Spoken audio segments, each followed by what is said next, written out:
हरे कृष्णा। आज हम आपको सुनाएंगे अनंत चतुर्दशी की संपूर्ण कथा, जिसे अनंत चतुर्दशी के दिन सुनने से भगवान श्री हरि विष्णु की खास कृपा मिलती है। आपसे प्रार्थना है कि यह कथा अंत तक अवश्य सुने, क्योंकि अधूरी कथा सुनने से पाप लगता है और कथा शुरू होने से पहले हमारे चैनल को सब्सक्राइब करके एक बार कमेंट्स में दिल से जय श्री कृष्णा अवश्य लिखें। भगवान श्री कृष्ण अनंत चतुर्दशी के दिन इस कथा को सुन रहे सभी भक्तों के जीवन को धन समृद्धि और सभी सुखों से परिपूर्ण करें और उनकी सभी इच्छाएं पूरी हो। तो आइए अब शुरू करते हैं अनंत चतुर्दशी की कथा। श्री कृष्णाबान गणेशाय नमः।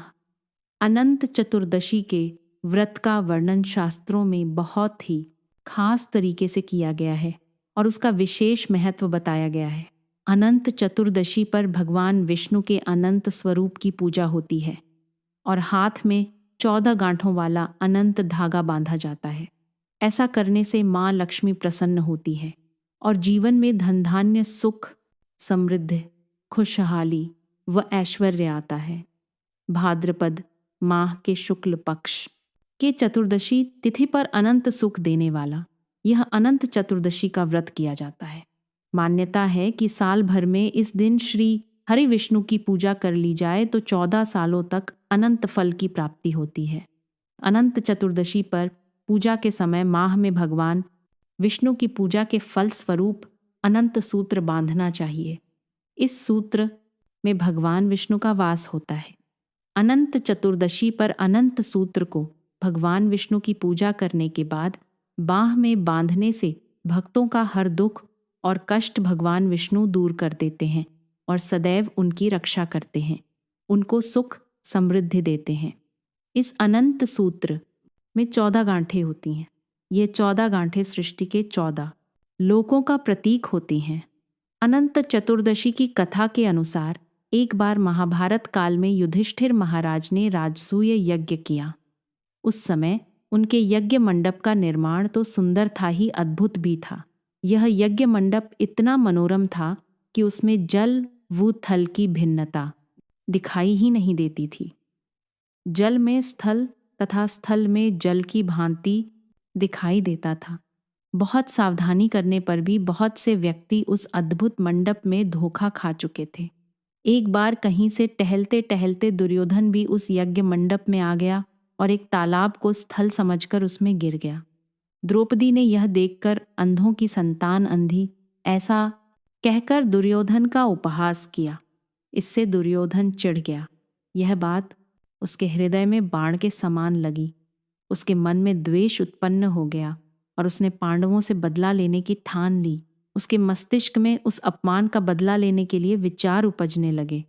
तब दुर्योधन ने बदला लेने के लिए पांडवों को हस्तिनापुर बुलाकर दूत क्रीड़ा में हराकर उस अपमान का बदला लेने की सोची। उसने मायावी शकुनी मामा और उनके जादुई पासों की सहायता से पांडवों को जुए में पराजित कर दिया। पराजित होने पर अपनी प्रतिज्ञा के अनुसार पांडवों को 12 वर्षों के लिए वनवास भोगना पड़ा। वन में रहते हुए पांडव अनेक प्रकार के कष्टों को सहते रहे। एक दिन भगवान श्री कृष्ण जब पांडवों से वन में मिलने आए, तब युधिष्ठिर महाराज ने उनसे अपना दुख कहा और उस दुख को दूर करने का कोई उपाय पूछा। तब भगवान श्री कृष्ण ने कहा, हे युधिष्ठिर, तुम विधिपूर्वक अनंत भगवान का व्रत करो। इससे तुम्हारा सारा संकट दूर हो जाएगा और तुम्हारा खोया हुआ राज्य भी तुम्हें पुनः वापस प्राप्त हो जाएगा। इस संदर्भ में भगवान श्री कृष्ण ने युधिष्ठिर को एक कथा भी सुनाई कि प्राचीन काल में सुमंत नाम का एक नेक तपस्वी ब्राह्मण था। उसकी पत्नी का नाम दीक्षा था। उसकी एक परम सुंदर धर्मपरायण तथा ज्योतिर्मयी कन्या थी, जिसका नाम सुशीला था। सुशीला जब बड़ी हुई तो उसकी माता दीक्षा प्राण छोड़कर ईश्वर के पास शीघ्र ही चली गई। पत्नी के स्वर्गवासी हो जाने के बाद सुमंत ने कर्कशा नाम की एक स्त्री से दूसरा विवाह कर लिया और अपनी बेटी सुशीला का विवाह उस ब्राह्मण सुमंत ने कौंडिन्यस्य के साथ संपन्न कर दिया। फिर विदाई के समय कुछ देने की बात पर कर्कशा ने अपने दामाद को कुछ ईंटें और पत्थरों के टुकड़े बांध कर दे दिए। यह देखकर कौंडिन्यस्य बहुत दुखी होकर अपनी पत्नी को लेकर अपने आश्रम की ओर वापस चल दिए। परंतु उन्हें रास्ता पार करने में ही देर रात हो गई तो वो एक नदी के तट पर संध्या करने लगे। तभी सुशीला ने देखा कि वहां पर बहुत सी स्त्रियां सुंदर वस्त्र धारण करके किसी दिव्य देवता की पूजा कर रही थी। सुशीला ने उनके पास जाकर पूछा कि वह कौन सी पूजा कर रही हैं और इस पूजा का क्या पुण्य लाभ है और ये कौन से देवता हैं। सुशीला के ऐसा पूछने पर उन सभी स्त्रियों ने सुशीला को विधिपूर्वक अनंत भगवान के व्रत का महत्व और महिमा बताई। सुशीला ने वहीं उस व्रत का अनुष्ठान किया और 14 गांठों वाला एक डोरा अपने हाथ में बांधकर छिकंडन्य के पास वापस लौट आई। जब कंडन्य ने सुशीला से उसके हाथ पर बंधे डोरे के बारे में पूछा तो उसने सारी बात बता दी। तो कंडन्यश ने उस डोरे को तोड़कर अग्नि में डाल दिया। इससे भगवान अनंत जी का अपमान हुआ। परिणाम स्वरूप श्री कौंडिन्य सदा दुखी रहने लगे। उनकी सारी सुख संपत्ति नष्ट हो गई। जब उन्होंने इस दरिद्रता का कारण अपनी पत्नी से पूछा तो सुशीला ने अनंत भगवान का डोरा जलाने की बात कही। तब पश्चाताप करते हुए श्री कौंडिन्य अनंत भगवान के उस रक्षा सूत्र यानी उस दिव्य डोरे की प्राप्ति के लिए वन में तपस्या करने चले गए। वन में कई दिनों तक भटकते भटकते निराश होकर एक दिन कंडन्य शिवभूमि पर गिर पड़े। तभी वहां अनंत भगवान श्री हरि विष्णु साक्षात प्रकट होकर बोले कि हे कौंडिन्य, तुमने मेरा तिरस्कार किया था, उसी से तुम्हें इतना सारा कष्ट भोगना पड़ा। तुम दुखी हुए पर अब तुमने पश्चाताप कर लिया है, इसलिए अब मैं तुमसे प्रसन्न हूं। अब तुम घर जाकर विधिपूर्वक अनंत व्रत करो। 14 वर्षों तक श्रद्धा से यह व्रत करने से तुम्हारा हर दुख दूर हो जाएगा। तुम धन धान्य से संपन्न हो जाओगे। कंडन्यश्री ने भगवान अनंत श्री हरि विष्णु के कहने पर वैसा ही किया और उन्हें अपने जीवन के सारे दुख क्लेशों से मुक्ति मिल गई। यह पूरी कथा भगवान श्री कृष्ण के द्वारा वन में दुखी पांडवों और युधिष्ठिर महाराज को सुनाई गई। इसके बाद भगवान श्री कृष्ण की आज्ञा से युधिष्ठिर जी ने भी अनंत भगवान का यह व्रत किया, जिसके प्रभाव से पांडव महाभारत संग्राम में विजय हुए तथा चरकाल तक आर्यव्रत पर सुख समृद्धि से राज्य करते रहे। तो प्रेम से बोलिए अनंत भगवान की जय, अनंत चतुर्दशी व्रत की जय। अब जानिए अनंत चतुर्दशी व्रत का महत्व, जिसे सुने बिना अनंत चतुर्दशी की व्रत और पूजा का कोई महत्व नहीं रहता। चतुर्मास में भगवान विष्णु शेषनाग की शैया पर अनंत शयन में रहते हैं। अनंत भगवान ने ही 52 अवतार में 2 पग में ही तीनों लोकों को नाप लिया था। इसके ना तो आदि ना तो अंत होते हैं, इसलिए यह भगवान अनंत कहलाते हैं। अतः इनके पूजन से आपके सभी कष्ट समाप्त हो जाते हैं।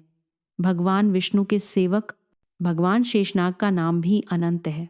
अनंत चतुर्दशी के दिन प्रातः काल स्नान आदि से निवृत्त होकर व्रत का संकल्प लेकर पूजा स्थल पर कलश की स्थापना की जाती है।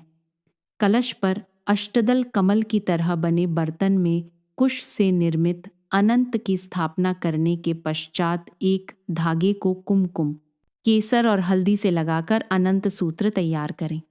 इसमें 14 गांठें लगी होनी चाहिए। इसे भगवान विष्णु की तस्वीर के सामने रखकर भगवान विष्णु और अनंत सूत्र की षोडशोपचार विधि से पूजा शुरू करें और भगवान विष्णु के नाम और मंत्रों का जाप करते रहें। इसके बाद विधिवत पूजन के बाद अनंत सूत्र को अपनी बाजू में बांध लेना चाहिए। पुरुषों को दाएं हाथ में और महिलाओं को बाएं हाथ में इस रक्षा सूत्र को बांधना चाहिए। मान्यता है कि इस दिन व्रत रखने के साथ साथ यदि कोई व्यक्ति श्री विष्णु सहस्त्र नाम स्तोत्र का पाठ करता है तो उसकी सभी मनोकामनाएं अवश्य ही पूर्ण हो जाती हैं। धन धान्य सुख संपदा आदि की कामना से यह अनंत चतुर्दशी का व्रत प्राचीन काल से ही किया जाता है। अनंत चतुर्दशी की पूजा किसी पवित्र नदी सरोवर के किनारे करने का विधान प्राचीन काल से ही चला आ रहा है। पर यदि आप किसी पवित्र नदी पर इस दिन ना जा सके तो भी ठीक है। आप घर पर ही मंदिर में अनंत चतुर्दशी की पूजा अर्चना विधान के साथ संपन्न कर सकते हैं। भगवान विष्णु सहज ही आपकी थोड़ी सी भी सेवा से इस दिन अवश्य प्रसन्न हो जाएंगे। इसके बाद अनंत चतुर्दशी के दिन अनंत चतुर्दशी की कथा अवश्य पढ़नी या सुननी चाहिए, क्योंकि अनंत चतुर्दशी की महिमा में व्रत कथा और भगवान श्री कृष्ण की लीलाएं पढ़े बिना इस दिन अनंत चतुर्दशी का व्रत और अनंत चतुर्दशी की पूजा पूरी नहीं मानी जाती और ना ही आपको इस व्रत का पूरा फल मिल पाता है। साथ ही भगवान विष्णु और माता लक्ष्मी की पूजा अर्चना विधि विधान से ही संपन्न करनी चाहिए।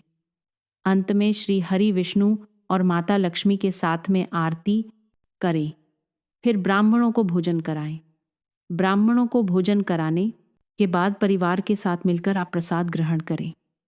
तो यह थी अनंत चतुर्दशी की व्रत कथा। हमें आशा है कि यह जानकारी आपको उपयोगी लगी होगी। अगर ऐसा है तो आपके अपने चैनल भक्ति व्रत पर्व त्योहार को सब्सक्राइब करने के साथ साथ आज की इस कथा को शेयर भी कीजिएगा आपके सभी मित्रों और परिवारजनों के साथ।